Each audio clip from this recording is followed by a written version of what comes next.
Hello students, IB technical classes के online platform पर आप सबका स्वागत है। आज हम लोग इन्वर्टर की बात करेंगे और लास्ट यूनिट ये पावर इलेक्ट्रॉनिक्स का यूनिट 6 का बहुत आसान सा चैप्टर है। आपको बहुत इंटरेस्ट आएगा इसके अंदर पढ़ने में, क्योंकि इन्वर्टर आप ऑलरेडी से सुन चुके हैं, यह घर में आपके यूज़ होता है और बहुत पॉपुलर है। तो इन्वर्टर नाम से आपको मालूम हो गया होगा, जो कि घर के अंदर हम लोग यूज़ करते हैं। सेम उसी तरह की हम लोग इन्वर्टर की बात करेंगे, या आप कह लीजिए वैसी इन्वर्टर की बात करेंगे, लेकिन और भी बहुत जगह पर इन्वर्टर यूज़ होता है। कहाँ कहाँ पर, सबकी चर्चा करेंगे।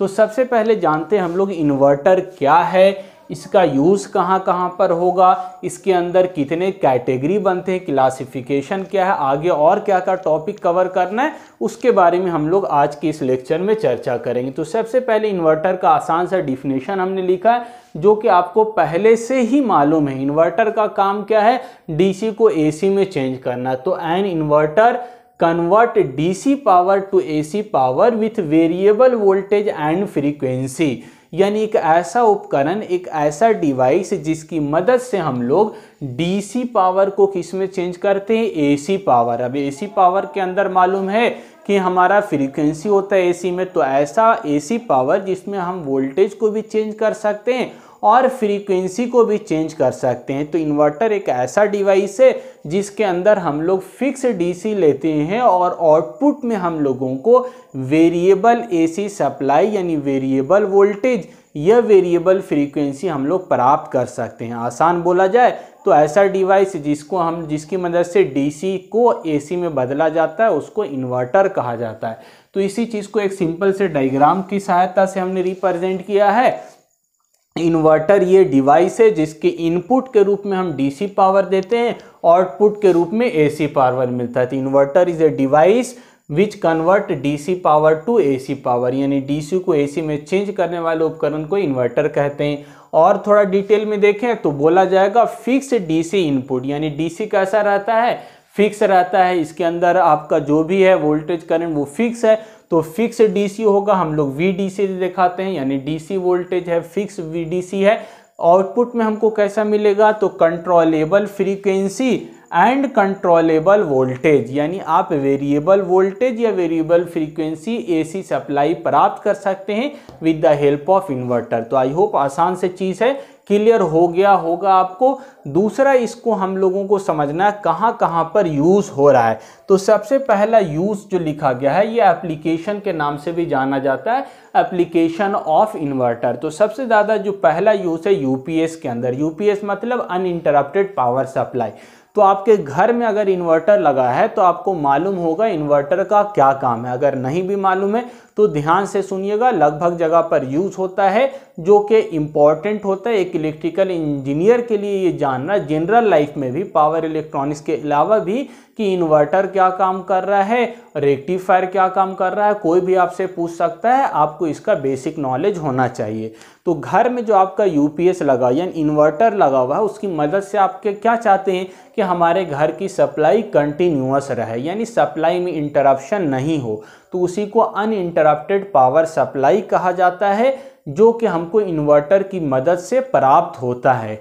तो हम लोग यूपीएस के अंदर यानी इन्वर्टर के अंदर यूपीएस में इन्वर्टर यूज़ करते हैं। और इन्वर्टर का काम क्या है, डीसी को एसी में चेंज करना है। क्यों हम लोग यूज़ करते हैं, ध्यान से सुनिएगा, कि हम लोगों के घर में जो सप्लाई आती है वो एसी सप्लाई आती है, और हम लोगों को अगर कंटिन्यूअस सप्लाई चाहिए तो घर में बैटरी लगाते हैं, ताकि बैटरी में हम लोग एनर्जी को स्टोर कर सके। जब बाहर से हम लोगों का जो एक्सटर्नल सप्लाई आ रहा है वो कट जाए तो बैटरी से हमको कंटिन्यूअस सप्लाई मिल सके।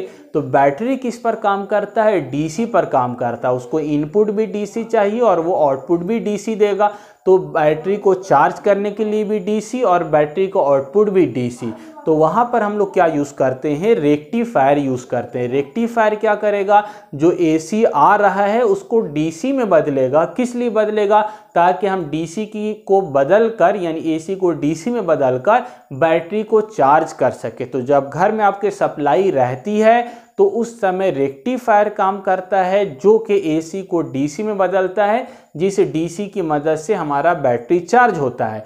दूसरा, जब सप्लाई कट जाता है, आपके घर की लाइन चली गई, सप्लाई कट हो गया, तो बैटरी उस वक्त सप्लाई देगा, लेकिन हमारे घर में लोड यानी पंखा, बल्ब, फ्रिज सब कैसा लगा हुआ है, तो ये एसी लगा हुआ है, तो हमारे घर के बल्ब पंखा को एसी सप्लाई चाहिए, लेकिन बैटरी में तो डीसी है। तो वहीं पर आपका ये इंपॉर्टेंट रोल निभाता है इन्वर्टर, जो कि बैटरी के फिक्स डीसी को किस में बदल देगा, एसी में बदल देगा। उस फिक्स डीसी को जब एसी में बदल दिया जाता है और उसी एसी को हम लोग अपने घर के पंखा बल्ब को देते हैं, जिससे वो कंटिन्यूअस वर्क करता है। तो आई होप आपको समझ में आ गया होगा घर में किस तरह से फंक्शन होता है। जो इन्वर्टर घर का है उसी में रेक्टिफायर लगा होता है। रेक्टिफायर बाहर से दिखता नहीं, हम लोग इन्वर्टर ही बोलते हैं, लेकिन उसमें रेक्टिफायर भी लगा हुआ और इन्वर्टर तो है ही, यानी आपका दोनों काम होता है उसमें। जब सप्लाई रहती है तब एसी को डीसी में बदला जाता है, जिससे बैटरी चार्ज होता है। बाहर की सप्लाई कट जाती है तो बैटरी सप्लाई देता है, जिसकी मदद से डीसी को एसी में बदलता है इन्वर्टर, जिससे आपके घर का सारा लोड काम करता है। इसके अलावा कहाँ पर यूज़ होता है, तो HVDC सिस्टम में ऑलरेडी आप पढ़ चुके हैं। ट्रांसमिशन के अंदर हमारा जो जनरेशन होता है वो एसी में होता है, जनरली 11 kV है। इसको हम लोग स्टेप अप कर लेते हैं एज पर अवर रिक्वायरमेंट, और उसके बाद फिर आपका वहाँ पर रेक्टिफायर काम करता है, यानी एसी को डीसी में बदला जाता है। अब ये डीसी ट्रांसमिशन होता है, उसमें लॉसेज हमारा कम होता है, 2 वायर सिस्टम होता है, बहुत सारा एडवांटेज मिलता है, तो HVDC सिस्टम होता है। लेकिन हमारे घर का लोड जो है वो कैसा है, एसी है। इंडस्ट्री में मोटर जितना चल रहा है एसी है, तो अगेन लोड साइड पर क्या होता है, इस डीसी ट्रांसमिशन करने के बाद एसी में बदला जाता है। तो एसी में बदलने के लिए अगेन हमको किसका यूज़ करना होगा, इन्वर्टर का यूज़ करना होगा। और कैसा इन्वर्टर, पावर इन्वर्टर यूज़ होगा, यानी बहुत हायर रेटिंग पर वहाँ पर कन्वर्जन का काम होता है। आपका बहुत हाई रेटिंग, लगभग आपका 500 kV 800 kV यानी 800,000 वोल्ट तक भी हमारा HVDC ट्रांसमिशन के अंदर वोल्टेज यूज़ होता है। तो इस 500 kV या 800 kV को जब हम कन्वर्ट करेंगे तो बहुत ही हाई रेटिंग का हमको इन्वर्टर की ज़रूरत होगी। तो इसीलिए इन्वर्टर को पढ़ना, समझना, जानना बहुत ज़रूरी होता है, जो कि बहुत हायर रेटिंग पर भी कन्वर्जन। घर का एग्जांपल दिए तो घर तो छोटा एप्लीकेशन है, HVDC सिस्टम बहुत बड़ा एप्लीकेशन है जहां पर इन्वर्टर का यूज़ होता है और बहुत हायर वोल्टेज को वो डीसी को एसी में बदलने का काम करता है। तो इसके अलावा आपका सोलर पावर कन्वर्टर, सोलर में भी आपने पूरा सोलर ही सिस्टम पढ़ा है जिसमें डीसी जनरेशन होता है।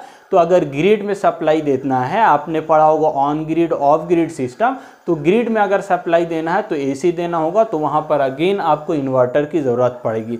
इसके अलावा इलेक्ट्रिक व्हीकल्स यानी इलेक्ट्रिक ट्रैक्शन सिस्टम में डीसी मोटर यूज़ होता था, आजकल एसी यूज़ हो रहा है। लेकिन अगर डीसी यूज़ होगा तो डीसी अगर यूज़ होगा, डीसी सीरीज़ मोटर आपको मालूम है हाई स्टार्टिंग टॉर्क होता है, तो हम लोग डीसी यूज़ करते हैं। तो डीसी अगर यूज़ कीजिएगा, लेकिन आपका वहाँ पर जो ट्रांसमिशन हो रहा है वो 25,000 वोल्ट एसी यूज़ होता है, 25 kV एसी।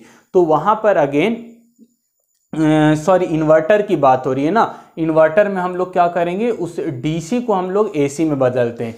तो यहाँ पर डीसी को एसी में, यानी कि वहाँ पर कन्वर्जन होता है। एसी तो आपका हुआ, एसी के बाद वहाँ पर डीसी में बदलेंगे रेक्टिफायर से। इसके अलावा बहुत सारा एसी हमारा अगर लोड होगा तो अगेन आपका डीसी को किस में बदला जाएगा, एसी में बदला जाएगा। तो दोनों काम होता है वहाँ पर, रेक्टिफायर का भी काम होता है और इन्वर्टर का काम भी होता है। तो इन्वर्टर आपका इलेक्ट्रिक व्हीकल्स के अंदर यूज़ होता है। इसके अलावा मान के चलिए बहुत सारा आपका ई रिक्शा है, तो ई रिक्शा में बैटरी लगा हुआ होता है, तो बैटरी आपका चार्ज भी होता है और बाद में डिस्चार्ज भी होता है। तो वहाँ पर भी ई रिक्शा के अंदर भी इन्वर्टर का यूज़ होता है। तो बहुत जगह पर इन्वर्टर का यूज़ होता है। तो यहाँ पर इन्वर्टर का डिफिनेशन, इसका सिंपल सा डायग्राम, इसका एप्लीकेशन, ये सारा चीज़ आपको बहुत अच्छे से समझ में आ गया होगा। अब नेक्स्ट बात करते हैं क्लासिफिकेशन की, जो कि आगे के टॉपिक में हम लोगों को कवर करना है, पढ़ना है। तो सबसे पहले अलग अलग आधार पर, यानी इन्वर्टर तो एक ही है, लेकिन on the basis of working या उसका कंस्ट्रक्शन या ऑपरेशन के आधार पर अलग अलग कैटेगरी में बांटा जाता है। जैसे depending upon the output. Output कैसा इन्वर्टर का, डीसी को एसी में तो बदला, लेकिन वो एसी क्या है आपका, सिंगल फेज भी हो सकता है, 3 फेज भी हो सकता है। तो इसके आधार पर, आउटपुट के आधार पर 2 कैटेगरी में बांटा गया, सिंगल फेज एंड 3 फेज। अब सिंगल फेज भी 2 टाइप का होता है, एक हाफ ब्रिज इन्वर्टर होता है, दूसरा फुल ब्रिज इन्वर्टर होता है। ये दोनों हम लोगों को सिलेबस में पढ़ना है। एक 3 फेज इन्वर्टर है, अब 3 फेज में भी 2 टाइप है, दोनों पढ़ना हम लोग को। 180 डिग्री आपका 3 फेज इन्वर्टर है और दूसरा 120 डिग्री 3 फेज इन्वर्टर है। तो ये दोनों पढ़ना, दोनों में क्या डिफरेंसेस है, किस तरह से वेवफॉर्म बनेगा, सर्किट बनेगा, वो सारा टॉपिक हम लोग आगे के वीडियोस के अंदर चर्चा करेंगे। अब डिपेंडिंग अपॉन द कम्यूटेशन, यानी इसके अंदर कम्यूटेशन यूज होगा। SCR हम लोग लगाते हैं इन्वर्टर में। आपको मालूम है सबसे ज़्यादा इंपॉर्टेंट डिवाइस जो है पावर इलेक्ट्रॉनिक के अंदर, वो आपका थायरिस्टर है, SCR है। SCR को ही हम ऑन ऑफ करके वेरिएबल आउटपुट वोल्टेज या हम लोग वेरिएबल फ्रीक्वेंसी प्राप्त करेंगे। तो ऑन तो करना आसान होता है, लेकिन ऑफ करना डिफिकल्ट होता है, तो उसके लिए कम्यूटेशन सर्किट यूज होता है। तो उसके आधार पर 2 कम्यूटेशन के आधार पर 2 तरह का कम्यूटेशन, लाइन कम्यूटेशन और फोर्स कम्यूटेशन इन्वर्टर होता है। इसके अलावा हम लोगों को पढ़ना है बेस्ड ऑन कनेक्शन, किस तरह का कनेक्शन है, तो सीरीज इन्वर्टर और पैरेलल इन्वर्टर। ये सारे टॉपिक पर हम लोग आगे की वीडियोस के अंदर चर्चा करेंगे। आई होप ये सारा बेसिक चीज़ था आपको समझ में आ गया होगा। आज के लिए इतना ही, मिलते हैं नए वीडियो में, दूसरे वीडियो में, जिसमें हम लोग single phase half bridge inverter और उसके बाद फुल ब्रिज इन्वर्टर की बात करेंगे। Thank you.